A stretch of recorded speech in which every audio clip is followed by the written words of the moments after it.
Hello दोस्तों, नमस्कार। आज है 23 नवंबर। तो चलिए आज के एक नए करंट अफेयर में आप सभी का स्वागत है। तो चलिए देर ना करते हुए शुरुआत करते हैं आज के पहले सवाल से। तो आज का पहला सवाल हम लोग देखेंगे कि विश्व मुक्केबाजी कप में भारत ने कुल कितने स्वर्ण पदक जीते। तो आइए इसके ऑप्शन देख लेते हैं। Option number A 6, option number B 7, option number C 8, option number D 9। तो इसका राइट आंसर होगा ऑप्शन नंबर डी 9।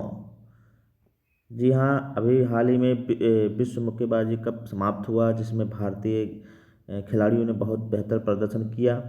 आइए इसकी व्याख्या हम लोग देखेंगे, पढ़ेंगे अगले स्लाइड पे। इसकी व्याख्या पढ़ के जानेंगे। भारतीय मुक्केबाजों ने गुरुवार को विश्व मुक्केबाजी कप फाइनल में ऐतिहासिक प्रदर्शन करते हुए टोटल 20 पदक जीते। उन्होंने सभी 20 वजन वर्गों में पदक जीता और नया कीर्तिमान रच दिया। जी हाँ, इस मुक्केबाजी कप में टोटल 20 भारतीयों ने भाग लिया था और सभी ने पदक जीता। भारत ने कुल टोटल 9 स्वर्ण, 6 रजत और 5 कांस्य पदक जीते, जिनमें महिला मुक्केबाजों ने 7 स्वर्ण पदक जीते। जी हाँ, इसमें निकाह जरीन और स्वीटी बोरा जैसे भी मुक्केबाज शामिल हुए थे और सभी ने पदक जीते। कुल 20 भारतीयों ने टूर्नामेंट में हिस्सा लिया था और सभी पदक जीतने में सफल रहे। विश्व मुक्केबाजी कप का आयोजन हमारे ग्रेटर नोएडा में हुआ था, या उत्तर प्रदेश के ग्रेटर नोएडा में हुआ था। तो ये भी हम लोग याद रखेंगे, तो एक यूपी स्पेशल से संबंधित भी एक सवाल यहाँ बन सकता है।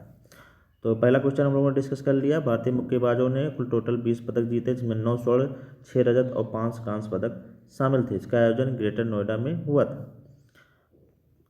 तो पहला क्वेश्चन हम लोगों ने डिस्कस कर लिया। चलते हैं हम आज के दूसरे क्वेश्चन पे। दूसरा क्वेश्चन देखेंगे जो कि हमारा जीआई टैग से संबंधित है, और इसमें हम 2 जीआई टैग डिस्कस करेंगे। तो ये भी हमारे यूपी स्पेशल से ही संबंधित है। आप लोग इसे अपने नोट्स में ज़रूर नोट्स कर लें। तो देखेंगे किस जिले को जरी पोशाक को जीआई टैग प्रदान किया गया है।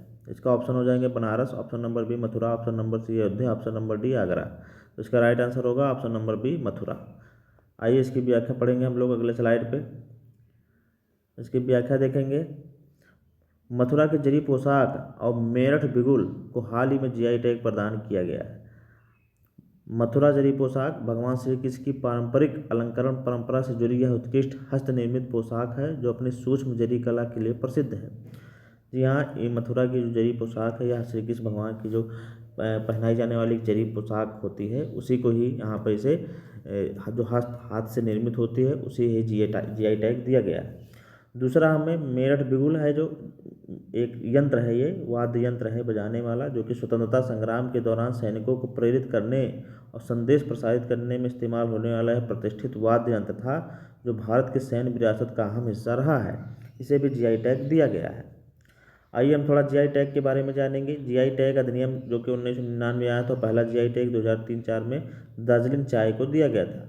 और सबसे ज़्यादा जीआई टैग हैं जो हमारे उत्तर प्रदेश के पास हैं, 77 हैं। वही यूपी में सबसे ज़्यादा किसके पास हैं, तो हमारे बनारस के पास हैं, जो कि 32 हैं। और यह जीआई टैग है जो 10 वर्षों के लिए दिया जाता है। 10 वर्षों के लिए किसी भी प्रोडक्ट को भौगोलिक इंडिकेशन के रूप में उसे प्रसिद्धि मिलती है।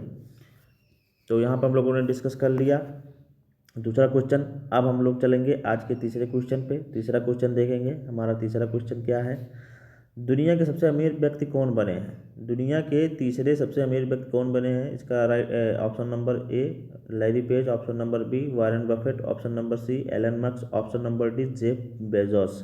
तो इसका राइट आंसर होगा option number A Larry Page. चलिए इसकी व्याख्या हम लोग पढ़ते हैं।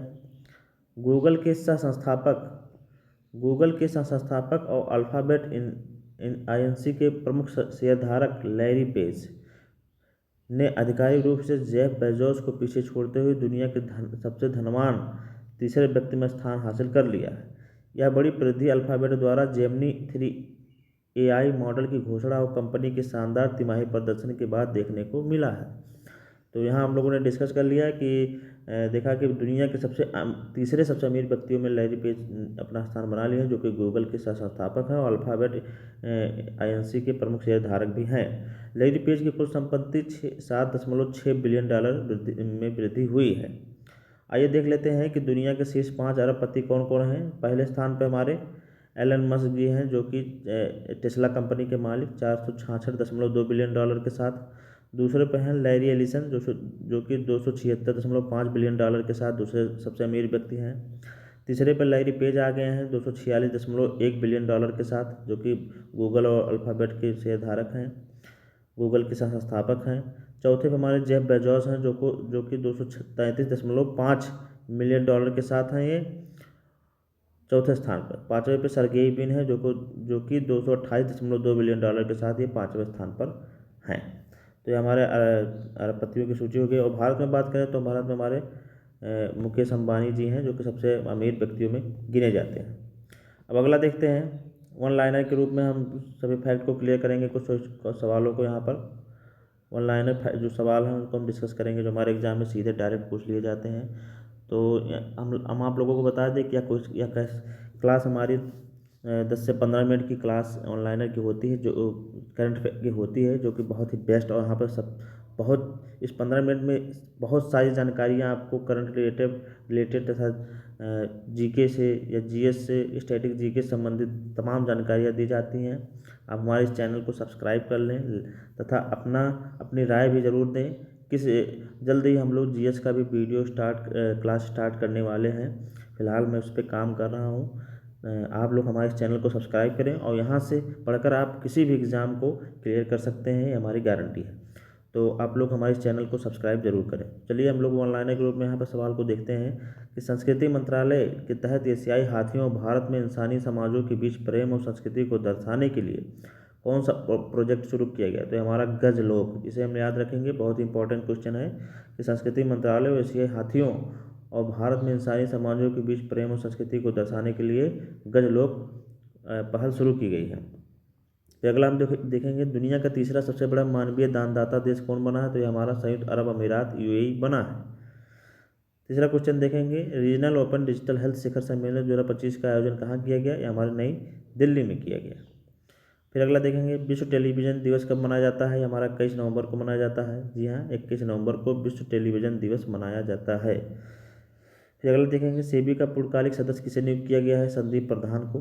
जी हाँ, SEBI security exchange board of India, जो कि इसका मुख्यालय हमारा नई दिल्ली में है। उसकी स्थापना 1988 में भी हुआ था और 1992 भी कहीं कहीं आ जाता है, तो आप इसे भी अगर आएगा तो इसे लगा सकते हैं। स्थापना इसकी 1988 में हुई थी, लेकिन लागू यह 1992 से हुआ था।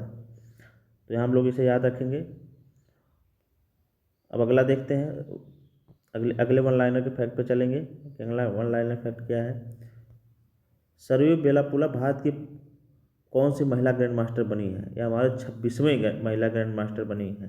कौन, सरयू बेलापुला। अगला क्वेश्चन देखें कि भारत की पहली क्वांटम सिटी ब्लूप्रिंट निम्न किसके द्वारा निर्मित किया गया, या कर्नाटक के द्वारा।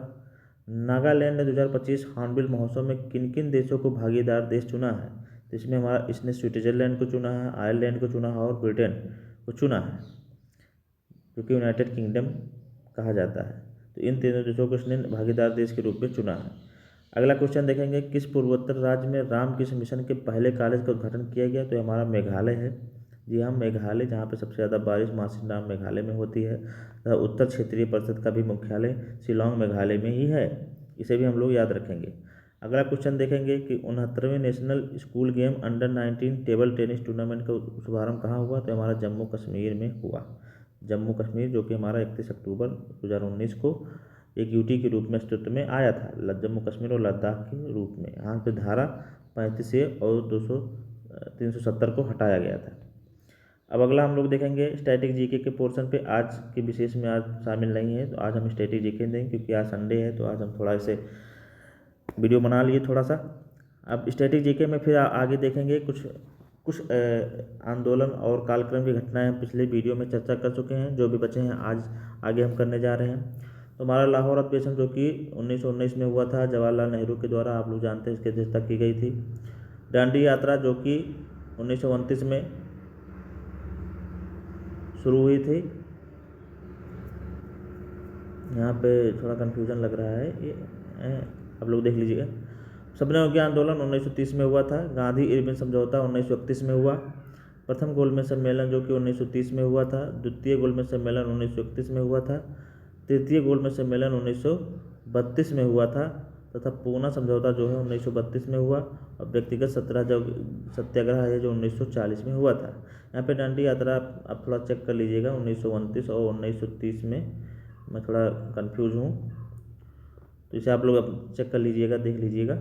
बाकी स्टडी जीके में हम लोगों ने कुछ महत्वपूर्ण कालक्रम और घटनाएं थी जिसे डिस्कस कर लिया। हमारे वो मिलान के रूप में या ऑनलाइनर के रूप में डायरेक्ट पूछ लिया जाता है सवालों में, तो इसे आप लोग याद रखेंगे। तो आप लोगों को आज का क्लास कैसा लगा, आप लोग हमारे इस कमेंट बॉक्स में अपनी राय ज़रूर दें, तथा हमारे चैनल को सब्सक्राइब करें ऐसे ही डेली वीडियो पाने के लिए। तो फिर हम लोग मिलेंगे एक नई वीडियो के साथ, तब तक के लिए नमस्कार, जय हिंद।